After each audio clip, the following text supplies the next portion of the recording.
Welcome, everybody. Welcome to Build a Literacy Castle with Sound Walls. I'm Jillian Castor. I'm going to help us get started here. As you are all shuffling in, tell us in the chat where you are coming in from. I am from Minneapolis, so you can probably already hear my thick accent. Ethan's going to be sharing where he's from. We'll leave it as a mystery until then. I won't spoil it, but I'll tell you, it is not Hawaii. Maybe. Welcome. We're still getting a lot of people coming in. Looks like the numbers are growing. New York City. Welcome, Jennifer and Vicky from North Carolina. Sarah, good morning. From Houston, Texas. Awesome. We're so glad you are all here. Another Midwesterner from Iowa, welcome. Leslie from Nevada, Miami. All right, welcome everyone. Let's check the time. All right, it's already 12 o'clock. So I'm going to turn it over to Ethan to get us going here. Thanks everybody for being here. All right. Well, good afternoon or good morning, depending on where you're from. I'm excited to be with you today for today's webinar as we are going to be building a literacy castle with our sound walls. And just to give a brief introduction, my name is Dr. Ethan Lin. I'm an education consultant with Reading Horizons and also a linguist. And I'm excited to bring in some of my linguistics background here as we talk about our sound walls and phonemic awareness in general. And I'll give a brief introduction here. I'll show a little picture of my family. So the great reveal, I live in Peoria, Illinois. So central Illinois, halfway between Chicago and St. Louis. I live here with my four kids. We just welcomed our newest addition in January. Her name is Rosemary. And to give a little background about myself, I have a master's in TESOL. So I did a lot of teaching English to speakers of other languages. And I taught reading, and I also was an administrator overseeing the reading curriculum. And then a few years ago, I finished up my doctorate degree at Northern Arizona University, where I specialized in applied linguistics. So all my research was done with reading from a linguistics perspective. So I'm excited to bring kind of the science of reading, my linguistics background as we build our literacy castle with our sound walls today. I'm really excited to share this time with you today. So our agenda here, there's going to be three keys to the kingdom. Okay, as you can see here, the first kingdom here, or the first key to the kingdom, is what phonemic awareness is and some of the research behind it. So the first one is a what. The second is why. Why do we need phonemic awareness? Why is it effective? And then the third one is how. How to make and use a sound wall and also Elkonin boxes. And we're going to spend just a little bit of time on the first two and the majority of the time on the last key here. In the chat, Jillian has put, I believe, a worksheet here for everyone there. So there's a worksheet we have that you can use to follow along to keep us kind of on the same page and aligned as we go. And there will be 6 questions as we cover these 3 keys. So let's jump into it. The first one here, the what. We'll jump here. So what is phonemic awareness? We'll jump into that. Okay, so the first question here is what is the difference between phonemic awareness and phonological awareness? When I first started in the field, I heard, they're kind of used interchangeably. And I was like, is there really a difference? Is there, what's the difference between these two? But there is, and that's going to be helpful today as we understand the what and the why as we get going for our sound walls. So here's a little, here is, I think, yeah, I see in the chat there, we're working on getting that worksheet for you. So if you just want to follow along here, maybe you could take some notes here. We've got, this first question. So phonological awareness, I like to think of as an umbrella term, a large, a general term. And you can see a little definition here, an explanation. That phonological awareness involves noticing and or manipulating the sound structure of spoken language. So it deals with sound structure in general or sound in general. And underneath this umbrella, there are a variety of different things we can focus on. The first is word awareness, so how many words in a sentence or a phrase. Syllable awareness, how many syllables are in a word. Onset rhyme, so understanding the different parts of a word. and then our good friend here, phonemic awareness. So phonemic awareness is one piece within the larger puzzle. And the phonemic awareness talks about the individual sounds. So in phonemic awareness is attending to those individual sounds that make up the words that we use in a language there. So phonemic awareness is a part there, that phonological awareness, but it's attending to the individual sounds. And that's what we'll be focusing on here as we talk about our sound walls and building that literacy castle. So that's our first key, is the what, what is phonological and phonemic awareness. Next, we'll transition over to the why, the second key to the kingdom. Why phonemic awareness? Why do we even need to focus on this at all? And so here's a question. It says, what does the research say about phonemic awareness? And for this question, I'm going to show two diagrams or two frameworks that help us understand reading. I'm going to show the Scarborough's reading rope, and then I'll show the National Reading Panel's Big Five, and understand why we need phonemic awareness. So the very first one here is going to be Scarborough's reading rope. And a lot of us are familiar with this. I love Scarborough's reading rope, and we're going to look at it from the lens of phonemic awareness and building sound walls. So here we've got two strands. We have word recognition and language comprehension. Those are the two major strands. And then here we have the outcome of those strands is going to be skilled reading. Well, let's zoom in here at the blue strand, the word recognition strand. You can see we have phonological awareness, decoding and spelling, as well as sight word recognition. And so we can see here within phonological awareness, that's where phonemic awareness is. We know that's a key part to phonological awareness. And so phonemic awareness will play a key role in word recognition.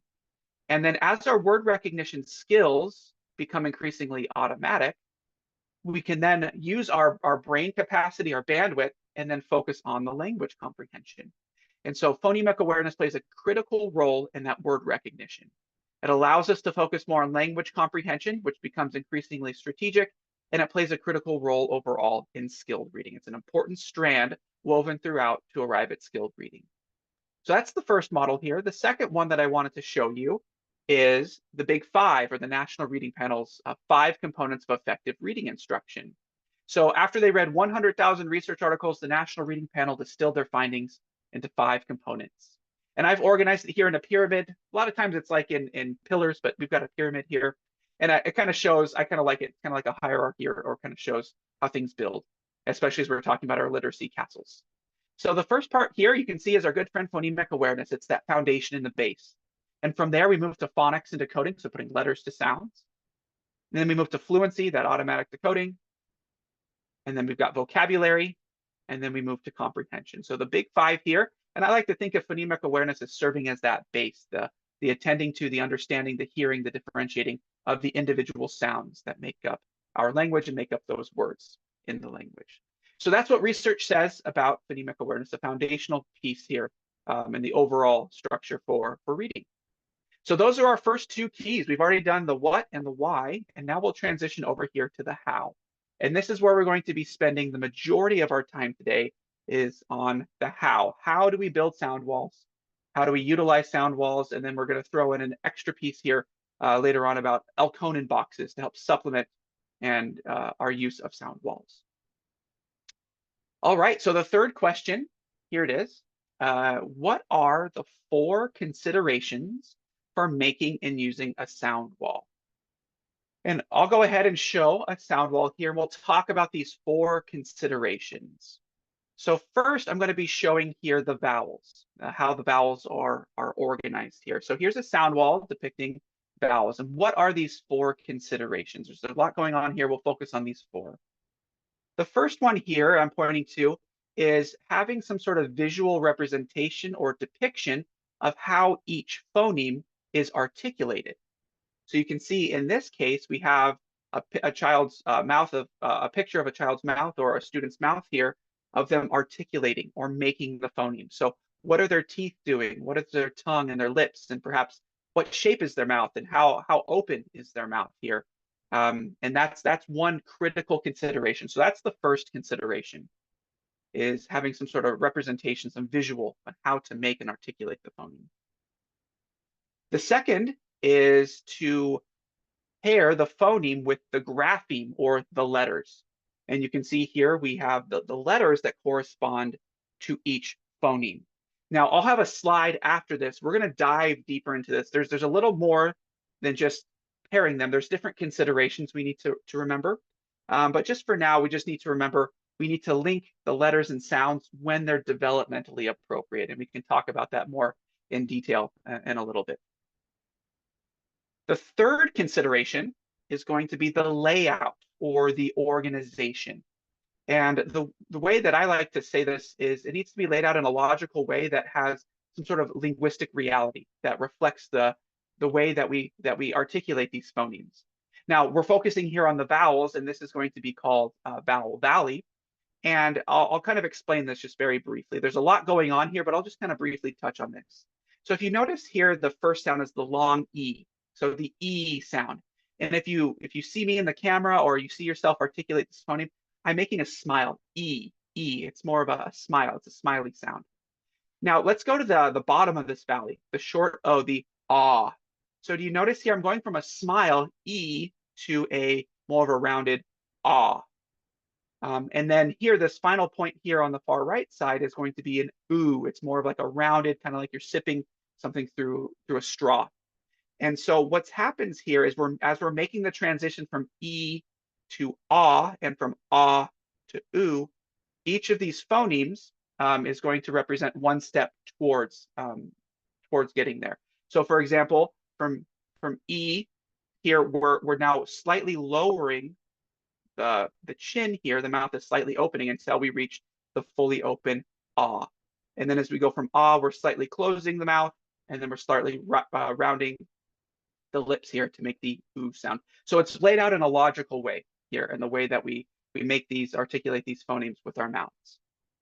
We've also grouped here sometimes referred to as the diphthongs here, the oi and the ow are grouped together here, and then your R controlled vowels, the R, and or are grouped together here. So those are the first three considerations. We'll cover the fourth one in a little bit here, but I just wanted to review that. You have a picture showing how to articulate the phoneme. You pair the graphemes with the phonemes when they're developmentally appropriate, and then you want to organize it in a logical way that represents the way that we articulate the phonemes. Now, a little bit more about revealing letters and linking letters to the phonemes, especially when using our sound wall. So here we have the phoneme k, or sometimes referred to as the hard C, but the k sound. So as I am, teaching this and reviewing this, I want to link this with letters. So just as a quick note, phonemic awareness in its purest sense is not necessarily done with letters. However, research shows that phonemic awareness is most efficacious when it is paired with letters. And so we want to be pairing letters with sounds as we're working with phonemic awareness. And we want to be revealing letters or graphemes that are, as we said, developmentally appropriate. So imagine in a kindergarten class, you're learning the k sound, and the two logical letters here would be C and K. That would be totally appropriate to be pairing those early on. But there are other graphemes that make the k sound. For example, you have the CK digraph here, the k, but in kindergarten, or at least right away initially, that CK might not be appropriate for the students. You might need to wait until they've had some experience and progressed through their scope and sequence until you reveal the CK spelling that matches the k sound. And likewise, in some cases, we have the CH grapheme there is going to make the k sound as well. Now imagine if you're first learning the k sound and you reveal all four of these to a kindergarten, that's going to be very overwhelming. It's going to be very hard to retain. It's going to be very confusing and difficult. And so we want to make sure that we're revealing them when they're developmentally appropriate for the students. We'll just take a little tour here now of two other versions of sound walls. So here's somebody else, kind of a homemade or a homegrown one. Once again, you can see the considerations here. You can see the picture of the mouth. You can see how it's organized here, that vowel valley concept. And then you can see that the appropriate graphemes are linked there. The graphemes are linked to the phonemes. And here's another one that you can see, another version of that. Okay, and so those are our vowels, and we'll just touch on consonants as well. So this is a sound wall with our consonants here. And we call this at Reading Horizons Consonant Corner. It's kind of a fun way. And we're going to review once again the first three considerations. So the first one here, you can see once again, you have a picture, a visual representation of the articulation of that phoneme. And then you also have the appropriate grapheme that's linked to that phoneme. Now, you'll notice here, the way that it's organized is going to be different than the way that the vowels are organized. The vowels are going to be basically the shape of your mouth, how your mouth looks. This is going to be organized, they call it place and manner of articulation. And this is kind of where, I can really get into that linguistics background. And we'll keep it simple here. But the place and manner of articulation, you'll notice these clouds here. These represent different columns, and these are the different places or where the phoneme is actually articulated. And so here we have what are called the lips here. So every phoneme in this column is made with the lips. So think of up or a b, your lips are coming together. You can have your teeth on your lips in the next one. So think of a or a v, okay? And then the tongue between the teeth, our good friend, the th, or the v, our tongue is between our teeth. Now we have our tongue behind our teeth. So think of t or d. Okay, that tongue is slightly behind the teeth on that bumpy ridge there. On the roof of our mouth, we have sh or ch. You can think of this, you can feel it on the roof of your mouth. We have some in the back of the mouth. Think of your k and your g. Okay, they're produced further back. And then we've got one way back in the throat. It's the sound. It's way back there. So this represents the place where they are articulated. Now the rows, as you can see here, are the manner or how, or the qualities or characteristics of those phonemes. So here in these consonants, these are called stop consonants because we stop the air. So think of a p and a b, we're stopping the air. The next ones are nasals, where we force the air out of our nasal cavity. For example, the phoneme if you want to plug your nose, okay, it's forcing the air out of your nose. The next is going to be windy sounds. Sometimes I like to refer to these as like a hissing noise. I think a good example is the s or the z sound. It's kind of windy. Here we have windy stops, where it's a combination of windies and stops here. And think of your ch or your j sound there, your ch sound. Here we have glides. The sound kind of glides out. They're very similar to vowels. So think of your w or your y. And then here we have got liquids. It can be a little challenging with the way our tongue is and the air is coming out, but think of your and your sounds there are your liquids. And so once again, it's organized based on place and the manner of articulation. And I'll go ahead and share with you some examples of other homemade versions of the consonant corner here. So you can see them. They got the pictures, you've got the phoneme, the graphemes with the phonemes, and the way that it's organized by place and manner. And then I also like this here, they got speakers for the voiced and the voiceless consonants there. And here's another example there of how to depict those consonants. Okay, so we've talked about 3, but remember there was 4 for this question. So what is the 4th consideration? So the 4th consideration is to explicitly teach about the phoneme, the different mechanics and what's going on, but you want to teach in a way that is accessible, that students can understand. I'm not going to be using the term like fricative or affricate, but I'm going to be still kind of explaining that concept, but in a way that's understandable for the students. And so I have a quick little video clip here. It's about 30 seconds, and I'll show one kind of fun way that we can explicitly teach about the phoneme and its characteristics, but in a way that's accessible and understandable for students. So here we go. We'll go ahead and watch this, and this will be our 4th consideration. Hi there, I'm the crossing guard, and this is my stop sign. Its job is to remind drivers to stop and let everyone safely cross the road. But the stop sign can also remind us of some of our consonant sounds called stop sounds. They're called stop sounds because we stop the air from coming out of our mouth and then let it out in one quick puff, like this. B and D. Another example is the sound P that you hear at the end of the word stop.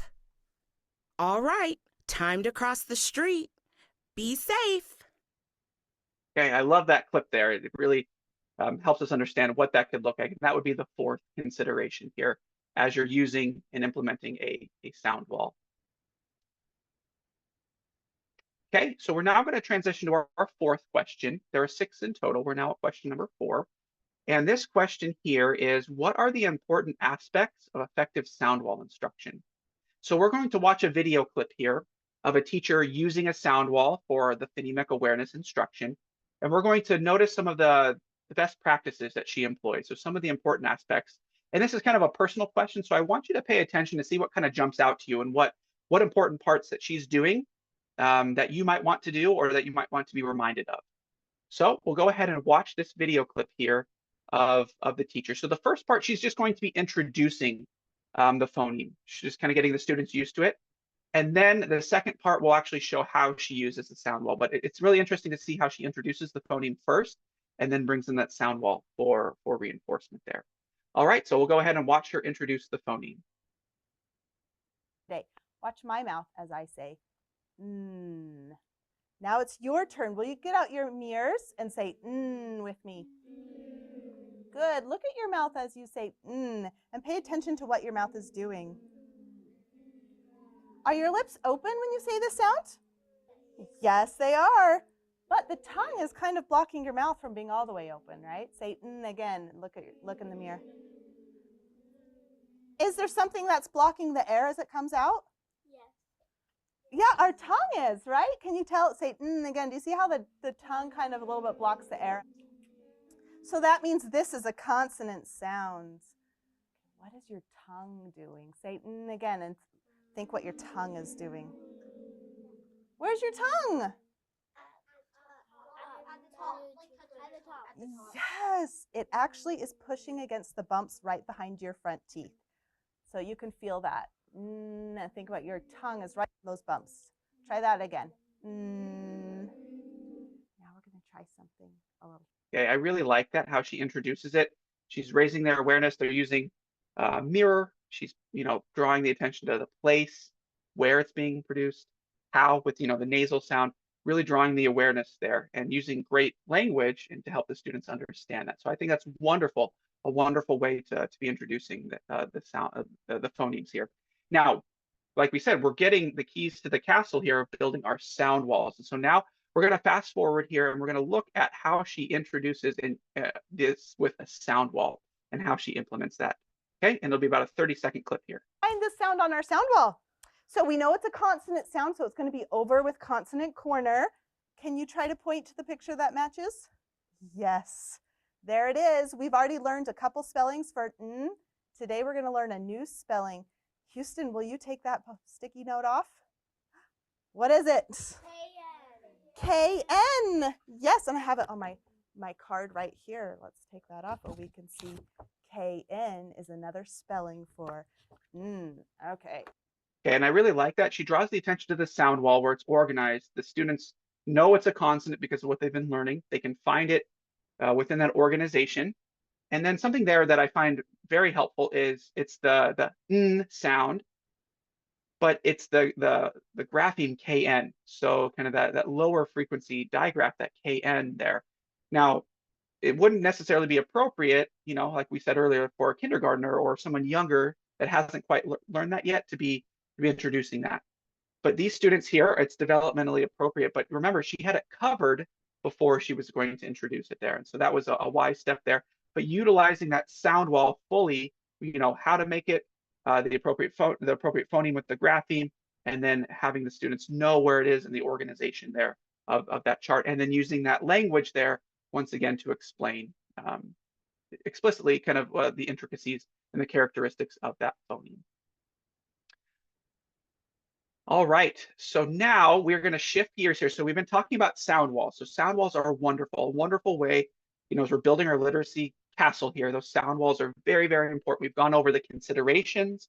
We've watched a little clip here of how to incorporate it into a lesson. And now, as we were thinking about this, I decided I think it might be a good idea to show another strategy that you could use, the Elkonin boxes, to help supplement or to reinforce what you're doing with your sound wall. So you're using a sound wall, and then the Elkonin boxes can pair very nicely here to really build that literacy castle there and really reinforce those walls, those sound walls there. So here, the question is, what is an Elkonin box? You can see a picture of what those are. So Elkonin boxes, they're a visual and kinesthetic teaching aid, and they're designed to help students blend and segment the different phonemes in words. And so they consist, as you can see here, of empty boxes, and each box represents an individual sound within a word. And then students will place different chips or magnets or whatever they might do in each of the boxes. And it's a way to visually and physically manipulate the sounds to develop that phonemic awareness. It would pair very nicely with sound walls. And so what are the steps here for using an Elkonin box? Well, the first step here is students will listen and repeat the word. So for example, the word would be fish. The students would simply repeat it back. Pretty simple. The next step is students then segment or they break the word into its individual sounds. So the word fish, let's hear the phonemes here. I like to use my fingers. Sometimes you can do like chopping or your arm, whatever it might be, but I might do sh. Okay, they're breaking that down. We hear there's 3 phonemes, so we're going to need 3 boxes. And then from there, the students will place 1 chip in each box as they say each sound. So in this case, you've got a little chip. I like the translucent bingo chips, but pretty much anything could work here. So sh. Okay, you're moving those. Each chip corresponds to 1 sound, and 1 box corresponds to 1 sound. So it's both a visual and a kinesthetic way to help students segment and blend those sounds together. And then the final step here, step number 4, students are going to blend the sound. So you have sh. You're going to blend that together, fish, as they complete that word. And then if you want to take it to the next level, depending on the appropriateness for your students, you can then replace the letter chips, or you can replace the chips with letters, letter tiles, or actually even have them write the letters depending on where they are. And we're going to show a brief little clip here of how you might utilize Elkonin boxes as you're building this literacy castle, as you're using your sound wall to help students understand the place and manner of articulation of these phonemes, to help these students with another example here to reinforce those walls there. So here we go. We'll go ahead and watch this little clip here. Your first word is T. Say T. T. Okay, that was step number 1. Say it, repeat it back. Pretty simple. Hold up 1 finger for each sound you hear in T. E. Okay, so now they've segmented it. They know there's 2 sounds. So that's the next step, is breaking it apart or segmenting it. Touch your chips and move them as you say each sound you hear in T. E. So you can see step 3 there. They've moved the chips in. Touch each chip and say the sounds in the word. E. So I didn't put this in there, but this is, you think like step 3A, a wonderful step here that they're doing there. And then we're going to focus on the 4th step, which is going to be blending those sounds together. Use your finger to track and read the word. T. Good job. All right. Okay, wonderful. So that's an example of how you might use Elkonin boxes to reinforce what you're doing with your sound walls. And then if students are ready for that, you can use magnetic letter tiles, and then you can even start writing in those boxes depending on the needs and also the curricular aims that you're going for. All right, so we're wrapping things up. This half hour has flown by.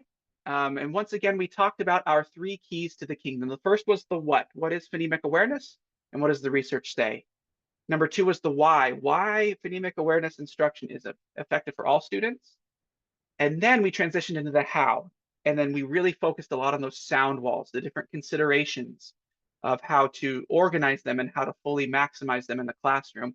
And then we concluded with another supplement there, the Elkonin boxes. So the final question here is something for you to reflect on. The question is, what is your biggest takeaway from today's session?